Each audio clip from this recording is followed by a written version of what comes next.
welcome back. And we're moving into our second conversation this morning as we find out more about the Blue Water Classic Fishing Tournament. We have with us at this time representatives of the Belize Game Fishing Association. We have Molly Doley, who is the Vice President in Marketing, and we have the President, Andrew Rowe, in the middle.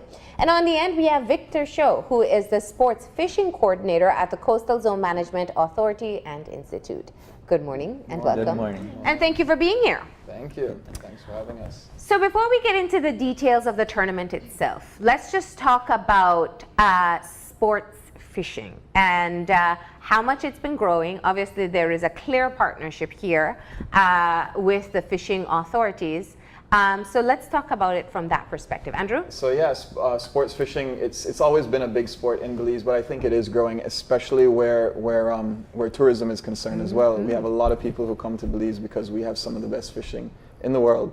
And over the years, the Belize Game Fish Association has been growing, and we have been partnering with Coastal Zone in their efforts to promote sports fishing, and more importantly, sustainable sports fishing for, I guess, the past 5 years or so. Yeah. It's been a great relationship. They've brought through a lot of very good changes through legislation that we've also been trying to help push and educate our members as well as people who participate in our tournaments. And so Victor is here today. He's excited to share some of the information about what Coastal Zone does. Yeah. And I'll let him tell you about what all sports fishing stuff they do. Okay, and good morning. So at Coastal Zone, we recently launched our sport fishing program in 2016. And it's because the call for stakeholders was were so great for us to really implement something to protect these fish species. By law in Belize right now, we have the bonefish, the tarpon, and the permit that all catch and release fish species, meaning you can't catch or keep or kill them. Although it's a challenge right now, as everything is with fisheries for the enforcement, this is something that I believe all Belizeans should know. To add to that, it's that these fish species are worth so much alive. I studied in 2007, and this was some years back, actually showed that the sport fishing industry was bringing home about $110 million Belize dollars to Belize yearly. And this was also supporting 1,800 full-time jobs and many more on this side, as well as hotels, restaurants, tour guides and whatnot. So it's really a big industry, and it really needs that extra protection. We're glad to have partnerships with Mr. Rowe and his associations. We work along with other associations down south in Sartineja and in San Pedro, just to try to bring this to the public eye, to prove to them that these fish species really do need the protection. There really is a big economic earner for the country on a whole, not only for the fishers. Yeah. And as Victor said, although this legislation has been around for some time, there is still an education gap, and that's something that the Coastal Zone is working on. What they do is they issue sports fishing licenses. So every person who's engaging in sports fishing is meant to carry a sports fishing license, and a lot of that money goes into the education of people. So let's distinguish. What's the difference between a fisherman and a sports fisher? Okay. It's really simple. There's about 3 different types of fishers in Belize. There's commercial fishers, the subsistence fishers, my bad, and the sport fishers. The sport fishers are those that do it for leisure or pleasure or competition. So if your sole objective to go out for the day is just to go catch a couple fish species just for fun, that's sport fishing. If you're fishing off a dock just to have a good time with the family, that's sport fishing, right? And then there's also in the legislation, they provide a list of fish species just so that we could clarify what fish species are for sport fishing and which are not. So the law does provide a list of fish species that are considered sport fishing fish species, meaning if you are targeting these fish species, then you need a license from the Coastal Zone. Yeah. And to make it easy to get the license, we have it available online or at our main office. Yeah. So now, like most things when it comes to fisheries, there are quite a number of policies and regulations in place, but the enforcement is difficult. I mean, we are a coastal community. You can only have so much boats, so much fuel, so much personnel to go out and ensure people are maintaining the rules and regulations that are set forth. When you partner with organizations, how does that help you in the work that you do, and how do you use them to help be a check and balance for what should be taking place? Much like what you said, it's difficult to have someone everywhere all the time. So by partnering with associations across the country, and having them get online with what we're trying to achieve through protection of these species, then they also, to a certain extent, become community wardens. They start to try to keep the members of their association in check, and they also report to us when they see illegal activities so that we could look into it. Yeah. And to that end now, we use them as our watchdogs in the communities, and then they use us by depending on us to offer some protection and some regulatory mechanism for them to practice their livelihood in a secure manner. I remember the first time Victor and the Coastal Zone team came to us, it must have been back in 2012, and we were trying to push through this idea of people paying for sports fishing licenses. And as you can imagine, it was, I don't want to pay another this, that, and that. But you know, that was something that blew over very quickly once they started to get across their point of this is what we're here for. We're here to protect the industry or protect the pastime that you love so much. Yeah. Today it's not an issue. People they know that when it's tournament time, they make sure they have their license. They have no problem paying. It's just part of it. It's a symbiotic relationship. Yeah. They're protecting the future of your favorite pastime. Exactly. So let's talk about some of the things that make you interested in wanting to go out on a boat for an entire day, rough weekend. Waters. Yeah. And praying for some fish to come and bite. Well, I know there's a science in there too, or supposed. We do have our little juju dances that we do too. You know? But what is? I mean, you were right. This is a huge industry, and I don't know how many tourists actually come for deep water fishing, but we know people who love fishing will travel wherever they can have a great experience, and Belize is one of those places. Yeah. So let's talk about what it's like from your end. I think for everybody, there's kind of a different driver behind it. For some people, they love the fishing. They are simply there because they want to catch the fish. They want the challenge of hooking it, bringing it in. They want that experience, that excitement, and it really is an adrenaline rush when you're catching fish that are twice the size of you. It's very exciting. For some people, it's more the camaraderie. You know, they enjoy the fishing. It's maybe neither here nor there. They could be doing something else, but they enjoy the company that the people they're with. Some people do it because they just love to eat fish. So they go out there and you know what? I'm excited. I want to take home fish for everybody. I want to take home for my whole family. I want everybody to taste this thing. So for everybody it's different, and I know. And for some people, they're just competitive. Some people are competitive. They just want to go out there and they want to be the best. And they want to win. Some people want to win the money that we're giving out. So there's all different reasons. And, And for you, Molly? I just want to spend time with my husband. Yeah. So I'll get on the boat. It's either on the boat or off the boat. It's going to happen anyway. Yeah. No, it's a really great. I love tournaments. I'm very competitive, so it's fun. It's a great experience. The whole thing is it's like a big party. It is, I said the camaraderie, but that really is probably the most, to me at least, and I think to most people, this is the most exciting part. The tournament itself is actually starting on Wednesday. Tomorrow we're having our tournament meeting, and that's going to be at Old Belize at the Waterhole Bar. And we're inviting, the general public to come out if you are not going to be if you're not going to be competing, but it's something that you like, you enjoy fishing, and you want to meet some of the people and see what goes into it. More than welcome to come out and have a couple drinks and enjoy the show. And so that starts on Wednesday, and that's where it starts, all the the talk and all the chest beating and all of that kind of stuff. And when the tournament's on, you're fishing, but everybody comes back to the same place, and it is a big party. It's even though you may beat me by 1 point, I'm still going to hang out with you afterwards and shake your hand, and everybody is for the most part good about it. Or speculate about the weight of your fish. Speculate, yeah.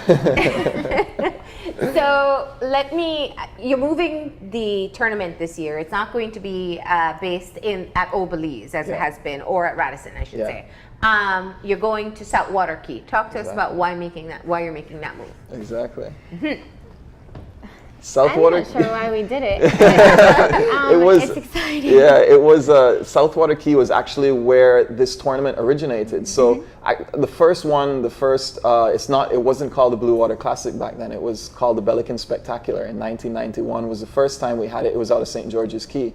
It was a great success, and since then Belican said, we're sponsoring this event. Yeah. And 1991 is quite a long time ago. I was only 3 years old at the time, and they're still on our side, so we're extremely happy for it. But It went to Southwater Key the following year, and it was hosted out of Southwater Key for about 12 or 13 years. Yeah. And it was eventually moved to San Pedro, then to Belize City, and it's been moved all around. And we thought this year, you know what? We have the opportunity. We had the funding to do it. We had the resources in the hotel, Blue Marlin Lodge, where we're hosting it out of, is going to be, they were empty at the time. So we said, you know what, let's do it. Yeah. And our members are excited. Our competitors are excited. And what it's doing is it's taking the tournament, or taking one of our tournaments to southern Belize, which is giving the opportunity for people out of Placencia, out of Hopkins, out of Damgriga, out of different places, and even we have several boats coming out to Guatemala to come and compete in this fishing tournament. So it's taking it to a different set of people, and so I think it diversifies our competition a bit. We have, in July, we did the Grand Caribe fishing tournament, which was a huge success out of San Pedro. We do one out of Key Cocker in May, which is the French's Offshore Open, and this one is going to be out of Southwater Key. So we kind of spread the whole country, and to have everybody people be able to access from different areas. You know, you just raise the stakes when you say you're competing against Guatemalan boats. Exactly. Now you have to win. We have to win. We can't let. It's just very important. It is very. I'm just saying, people are thinking it at home. Yes, I'm just saying it's true. Don't worry, we won't let them win. We won't. We did let a Mexican boat win one year, but that hasn't happened. We're good since. friends with Mexico. Yeah, that one is a bit more forgivable, yeah, that's right? okay. Yeah. But Victor, let me bring it back, because I think we speak about the sustainability, which is important, and I know Andrew has been on the show before talking about how the association abides by the catch and release for specific species, so they stay in the water. And talk about how this is marketed, how new persons coming in, people who want to establish tours, how the coastal zone management works with being able to promote the industry but still maintain the sustainability involved. Okay, so what Coastal Zone is doing right now is, through our marketing department, which was recently installed in 2016 as well, they are working on several social media campaigns to promote the license sales and also the sustainability aspect in terms of protection to the fish species. We have agents across the country that actually sell our license, and they also know about the rules and regulations that they should, the guys buying the license should abide by.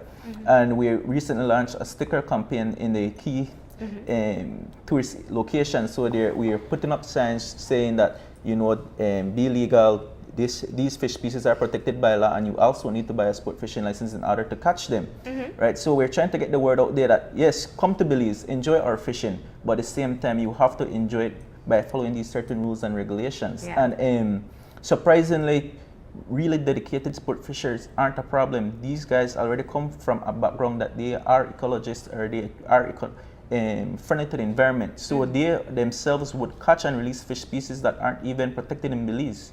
It's just that their appreciation they're built for the industry, for the fish species, that they want to give the younger generation the opportunity to catch the same fish over and have the same picture, and just to really enjoy the activity.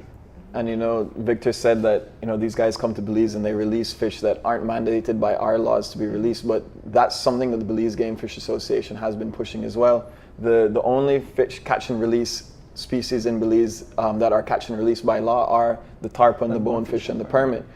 In our fishing tournaments and through our association, we have been encouraging for the past 5 years the release of billfish species, which in Belize are sailfish, blue marlin, white marlin, and spearfish.